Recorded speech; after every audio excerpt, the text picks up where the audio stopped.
ایک ایک حصہ لڑکی کا.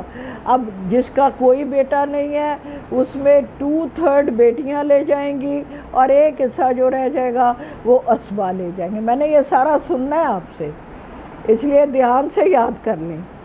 تیسرا وہ شخص عورت جو صاحب اولاد ہے اس کا بندے کی جائیداد میں 8واں حصہ ہے، جو صاحب اولاد نہیں ہے اس کا 4تھا حصہ ہے.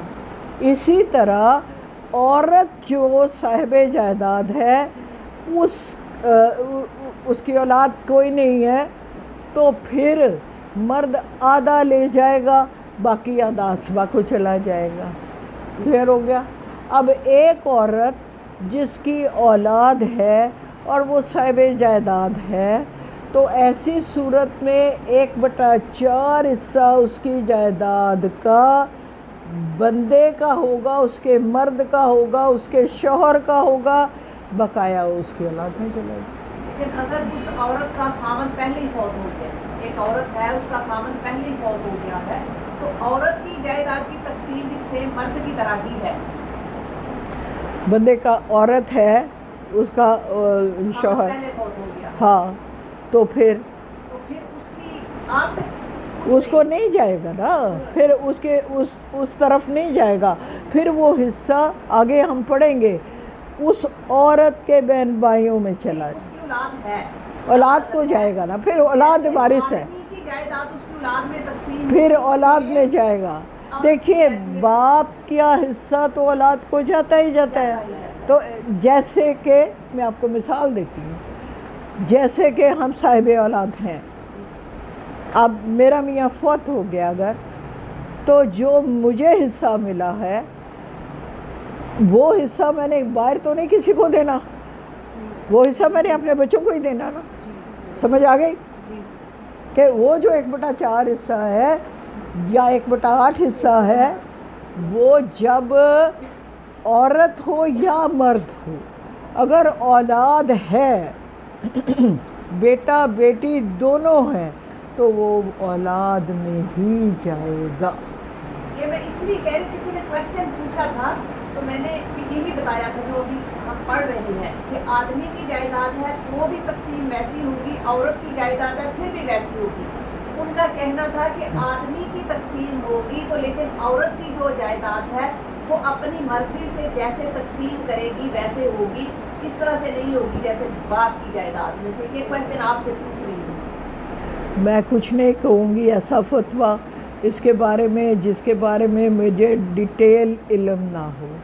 اس کو کھولیں گے، اس کو دیکھیں گے، اس کا سوال پوچھیے مفتیان سے کہ جتنے مفتی لوگ بیٹھے ہیں ان سے کوشچن کیجئے، اس کے اوپر نیٹ کے اوپر تلاش کیجئے، مجھے بھی بتائیے کہ کیا حالات ہیں. کیونکہ میں ذاتی طور پہ اتنا ہی جانتی ہوں جتنا مجھے قرآن بتا رہا ہے. اس کی اگر میں نے ڈیٹیل جاننی ہے تو مجھے اور آگے بڑھنا ہوگا. لیکن جو مجھے پتہ ہے ابھی ہم نے پڑھا ہے اس پیج کے ہی حوالے سے تو یہی ہے کہ جو آدمی کی جائیداد جیسے تقسیم، ہاں مجھے یہی پتہ ہے کہ جیسے آدمی کی حصے اللہ نے ڈیفرنٹ کر دیے. مثال کے طور پر ایک بے اولاد عورت جو ہے اس کا آدھا حصہ اس کا شوہر لے جائے گا، جبکہ ایک بے اولاد مرد کی جائیداد میں اس عورت کا 1/4 حصہ ہوگا. اور اس سے آگے کی جتنی تقسیم ہوتی ہے وہ اسی طرح ہوتی ہے جس طرح کہ اللہ جی نے بتایا. یعنی ادھر آئی ہے تو اس کے بیٹے 2 حصے لے جائیں گے، بیٹی 1 حصہ لے جائے گی.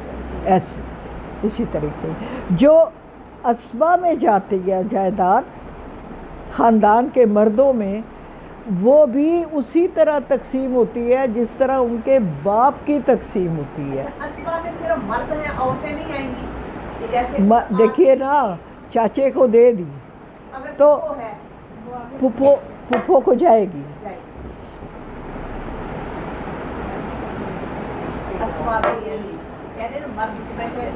ایک عورت ہے اس کا بچہ نہیں ہے، اس نے جی اڈاپٹ کیے ہوئے ہیں بچے. پھر بولو. میری ایک دوست ہے, اس کے بچے نہیں تھے, اس نے اڈاپٹ کیے ہوئے ہیں, ایک بیٹی اور ایک بیٹا. اڈاپٹیڈ چائلڈ جو ہوتا ہے وہ کسی جائیداد کا حقدار نہیں ہوتا. اڈاپٹیڈ چائلڈ کے لیے آپ کو 1/3 کی وصیت کرنے کی اجازت ہے, جو ہم سورہ بقرہ میں پڑھا ہے. اسی طرح یتیم پوتا اپنے دادا کی جائیداد میں وراثت کا حق نہیں رکھتا, جبکہ اس کو 1/3 جو سورہ بقرہ میں ہم نے پڑھا تھا وصیت کر کے اس کو دی جا سکتی ہے. یعنی آپ کی, ان کی, میری جتنی جائیداد ہے, اللہ جی نے ہمیں کہا ہے 3 حصہ تم جس کو چاہو دے دو. تو اڈاپٹیڈ چائلڈ جو ہے وہ اس میں آتا ہے, اور ویسے وہ شرعی طور پہ اپنے لے پالک ماں باپ کے جائیداد کا حصہ دار نہیں ہوتا جو اڈاپٹیڈ چائلڈ ہے. وَمَن يُطِيعِ اللَّهَ وَرَسُولَهُ يُدْخِلْهُ جَنَّاتٍ تَجْرِي مِن تَحْتِهَا الْأَنْهَارُ. اور دیکھیے اللہ کی باتیں, تِلْكَ حدود اللہ, یہ اللہ کی حدیں مقرر کرنا ہے, ان پہ قائم رہنا ہے. اور جو کوئی اللہ اور اس کے رسول کی اطاعت کرے گا تو اللہ تعالیٰ ان کو یقیناً باغات ایسے میں داخل کرے گا جہاں نہریں بہتی ہیں, خالدین فیہا, وہ اس میں ہمیشہ رہیں گے. ذالک فوز العظیم, اور یہ بڑی کامیابی ہے. وَمَن یعص اللہ, اور جو کوئی نافرمانی کرے اللہ کی, وَرَسُولَهُ, اور اس کے رسول کے, وَيَتَعَدَّ حُدُودَهُ, تو وہ اللہ کی حدود سے تجاوز کرے گا. يُدْخِلْهُ نَارًا, اس کو آگ میں داخل کیا جائے گا. خالداً فیہا, وہ ہمیشہ اسی میں رہے گا. وَلَهُ عَذَابٌ مُہِینٌ, اور اس کے لیے دردناک عذاب, ذلت آمیز مہین, ذلت آمیز مہین عذاب ہوگا. اللہ جی ہمیں اس سے بچانا. الحمدللہ الحمدللہ آج ہم نے اس کے بیسک رولز پڑھے. اللہ جی خیر, اللہ جی آسانیاں دینا. بسم اللہ الرحمن الرحیم. الحمدللہ رب العالمین, الرحمن الرحیم, مالک یوم الدین. ایاک نعبد و ایاک نستعین. اہدنا الصراط المستقیم, صراط الذین انعمت علیہم غیر المغضوب علیہم ولا الضالین.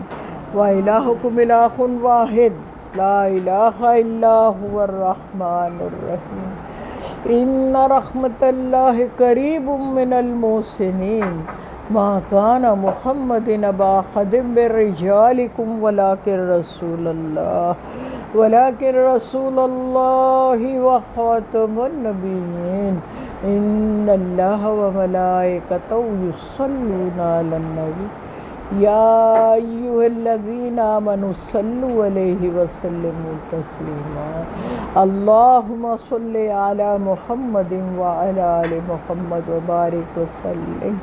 ربنا آتنا فی الدنیا حسنۃ وفی الآخرۃ حسنۃ وقنا عذاب النار وقنا عذاب القبر وقنا عذاب الحشر وقنا عذاب السکر وقنا عذاب المیزان. ربنا فاغفر لنا ذنوبنا وکفر عنا سیئاتنا وتوفنا مع الابرار.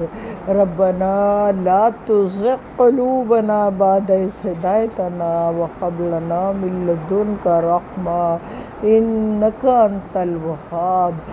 ربنا هب لنا من أزواجنا وذرياتنا قرة أعين واجعلنا للمتقين إماما. استغفر اللہ ربی من کل ذنب واتوب الیہ. اللہم اجرنا من النار، اللہم اجرنا من النار، اللہم اجرنا من النار۔ رب ارحمہما کما ربیانی صغیرا، رب انی لما انزلت علی من خیر فقیر، امن یجیب المضطر اذا دعا ویکشف السوء، لا الہ الا انت سبحانک انی کنت من الظالمین، فاستجبنا له ونجیناہ من الغم وکذالک ننجی المؤمنین، وافوض امری الی اللہ ان اللہ بصیر بالعباد، رب انی مسنی الضر وانت ارحم الراحمین۔ اے خالق و مالک میرے، رحمان و رحیم اللہ، قوی و جلیل اللہ، سمیع و بصیر اللہ،